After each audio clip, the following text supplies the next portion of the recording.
وَيَسْأَلُونَكَ عَنِ الْمَحِيضِ، اور اے نبی علیہ السلام آپ سے پوچھتے ہیں عورتوں کے حیض کے بارے میں. قُلْ هُوَ أَذًى، فرما دیجئے ہے تو وہ تکلیف کی چیز ہے. ظاہر ہے عورت کے لیے ایک تکلیف تو ہے، ایک اسے ہر مہینے میں آلموسٹ 7 دن کے لیے اس تکلیف سے گزرنا پڑتا ہے، اگرچہ اس میں اللہ نے ریلیکس بھی کر دیا ہے کہ جو صحیح بخاری مسلم میں آتا ہے کہ نبی صلی اللہ علیہ وآلہ وسلم اما عائشہ کہتی ہیں میں حیض کی حالت میں چھوٹی ہوئی نمازوں کی قضاء کا حکم نہیں دیتے تھے، صرف روزوں کی قضاء کا حکم دیتے تھے. تو نمازیں تو معاف کر دی گئی ہیں لیکن روزے چھوٹیں گے تو وہ ادا کرنا ہے، لیکن باقی اس جو تکلیف سے گزرنا ہے ظاہر ہے اپنی صفائی ستھرائی کا اہتمام کرنا ہے، یہ ایک تکلیف کی چیز تو ہے. تو فَاعْتَزِلُوا النِّسَاءَ فِي الْمَحِيضِ، پس عورتوں سے الگ رہو حیض کی حالت میں. اب یہ الگ رہنے کی جو تشریح ہے نا وہ قرآن کے اندر نہیں ہے،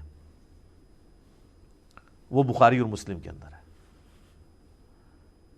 ہلکا سا ذکر آ گیا اس میں ساتھ، وَلَا تَقْرَبُوهُنَّ حَتَّى يَطْهُرْنَ، اور ان سے قربت نہ کرو یہاں تک کہ وہ پاک نہ ہو جائیں. لیکن اس قربت سے مراد انٹر کورس ہے، باقی قربت الاؤ کی گئی ہے جو بخاری مسلم میں حدیث ہے. میں وہ حدیث اس کے ساتھ ہی آگے بیان کر دیتا ہوں، یہ اگلا بھی اس کا حصہ پڑھ لیتے ہیں. فَإِذَا تَطَهَّرْنَ فَأْتُوهُنَّ مِنْ حَيْثُ أَمَرَكُمُ اللَّهُ، جب وہ پاک ہو جائیں تو پھر تم ان کے ساتھ صحبت کر سکتے ہو وہاں سے جہاں سے اللہ نے تمہیں حکم دیا ہے. تو پاکی کے بعد میاں بیوی تعلق قائم کر سکتے ہیں، ازدواجی تعلق، اس سے پہلے نہیں کر سکتے. اور یہ جو لفظ ہے نا کہ عورتوں کے قریب نہیں جانا، تو اس قریب نہ جانے کی تشریح اس آیت میں یہی ہے کہ اس سے مراد انٹر کورس نہیں کرنا. ویسے قریب جا سکتے ہیں لیکن قرآن میں دونوں طرف مطلب جا سکتا ہے کہ ویسے قریب جانا بھی منع ہے اور انٹر کورس بدرجہ اولا منع ہے، بدرجہ اولا منع ہے.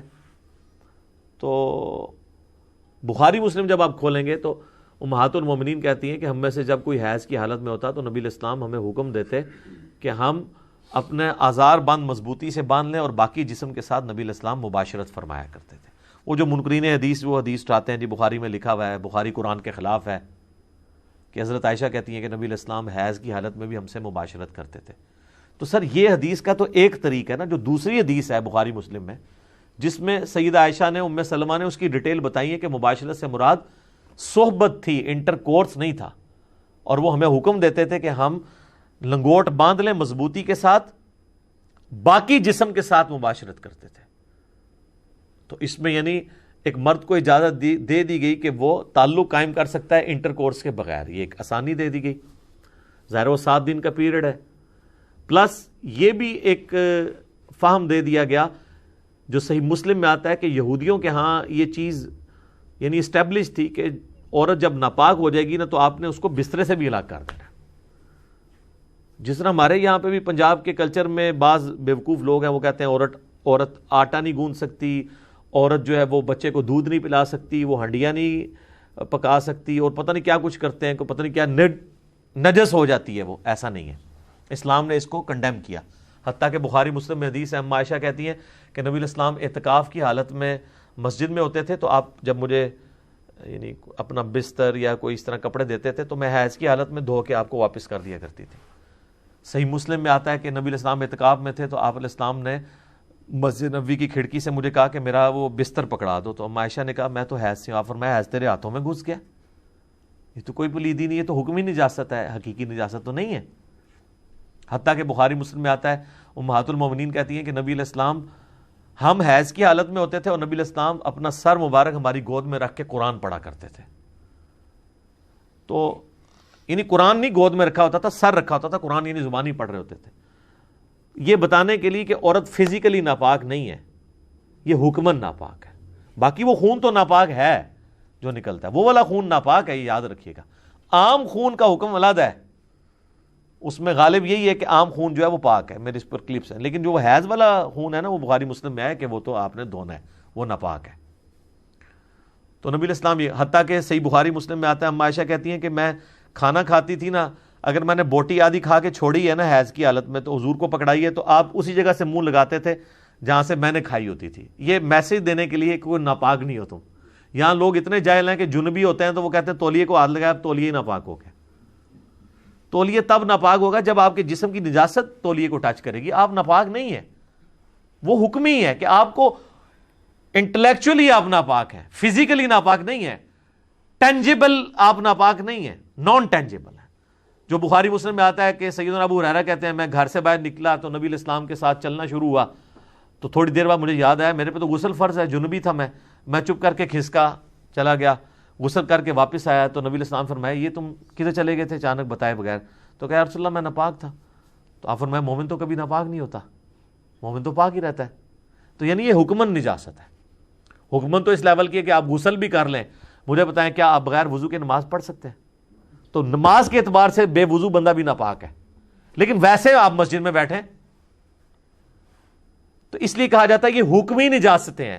نجاست کی دو قسمیں, ایک حکمی ایک حقیقی. حقیقی ہے پیشاب ہے, منی ہے, مزی ہے, حیض کا خون ہے, یہ حقیقی نجاستیں فزیکلی لگیں گی ناپاکی ہو جائے گی. ایک حکمی ہے کہ آپ کچھ بھی نہیں بظاہر, لیکن شریعت کے حکم کے اعتبار سے آپ جنبی ہیں تو نماز نہیں پڑھ سکتے آپ جب تک غسل نہ اتار لیں. اور نبی علیہ السلام ڈیلے بھی کر لیتے تھے غسل جنابت. جامعہ ترمذی میں آتا ہے کہ نبی علیہ السلام غسل جنابت کبھی رات کے اول پہر میں کرتے تھے اور کبھی آخری پہر میں کرتے تھے. دین میں اللہ نے یہ آسانی رکھی ہوئی ہے. تو یہ حیض والا معاملہ بھی اس مت کو توڑا گیا کہ اللہ کے بندو یہ عورتوں کے ساتھ معاملہ ایسا نہیں ہے کہ وہ کوئی ان کو آپ نے بسترے سے الگ کر کے تو دوسری جگہ جا کے سونا ہے. مراد یہ کہ صرف وہ نماز کے اعتبار سے شرعی احکام کے اعتبار سے ہے معاملہ ان کے ساتھ, باقی وہ ناپاک نہیں ہے. نبی علیہ السلام نے فزیکلی, حتیٰ کہ صحیح مسلم میں ایک حدیث ہے ام عائشہ کہتی ہیں کہ میں حیض کی حالت میں کٹورے سے پانی جب پیتی تھی نا تو حضور کو دیتی تھی تو جس جگہ میں نے منہ لگایا ہوتا تھا آپ ایگزیکٹ اس جگہ منہ لگا کے پیا کرتے تھے. یہ میسج دینے کے لیے کہ عورت ناپاک نہیں ہوتی. یہ ہیں جناب عورتوں کے حقوق, جنہوں نے عورتوں کو کماڈیٹی بنا کے پیش کیا. اور آج ہمارے یہاں پہ لوگ سمجھتے ہیں کہ یورپ میں عورت کو عزت دی جا رہی ہے. سر 67% عورتیں ہیں مسلمان ہونے والی, 33% مرد ہیں جو یہ نان مسلم مسلمان ہو رہے ہیں نا. ہر 100 میں سے 67 عورت مسلمان ہوتی ہے, 33 مرد مسلمان ہوتا ہے, کیونکہ وہ سیکیورٹی فیل کرتے ہیں. اور سب سے زیادہ ان کے لیے سیکیورٹی یہ ہے کہ مسلمانوں کے مرد اپنی عورتوں کے ساتھ مخلص ہوتے ہیں اور یہ پردے کی وجہ سے ہم سیکیورٹی فیل کرتے ہیں. اب تو خیر پردے کے بہانے میں, پردے پہ بھی کبھی بولوں گا کہ اب تو عورتوں کے لیے پردے کا بہانہ یہ کرونا نے حال ہی کر دیا ہے. چپ کر کے جناب لاؤ, جنہوں شرم آمدی سی نا پردہ کرنے تو چلو ہوں جڑا ہے کورونے تو شرما کے کر لے, ٹھیک ہے, تو کم از کم ثواب ملے یا نہ ملے, کم از کم حرام سے تو وہ بچ جائے گی عورت. ان اللہ یحب التوابین ویحب المتطہرین, بے شک اللہ تعالی توبہ کرنے والوں کو بھی پسند کرتا ہے اور صاف ستھرے رہنے والوں کو بھی پسند کرتا ہے. تو اس آیت پہ خیر ڈیٹیل گفتگو ہو سکتی ہے کہ صاف ستھرے رہنے والے, اس کانٹیکسٹ میں احادیث بھی موجود ہیں کہ انصار مدینہ کے اندر ایک خوبی پائی جاتی تھی کہ وہ یعنی مٹی کے ساتھ استنجا کرنے کے بعد پھر پانی سے بھی استنجا کیا کرتے تھے.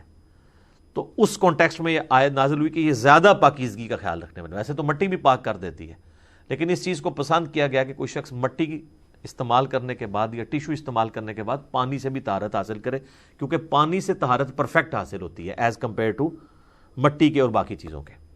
اور اگر کوئی صرف پانی استعمال کرتا ہے تو اس کے لیے مٹی استعمال کرنا ضروری نہیں ہے, نہ ٹیشو استعمال کرنا ضروری ہے, پانی خود بخود ساری صفائی کر دیتا ہے.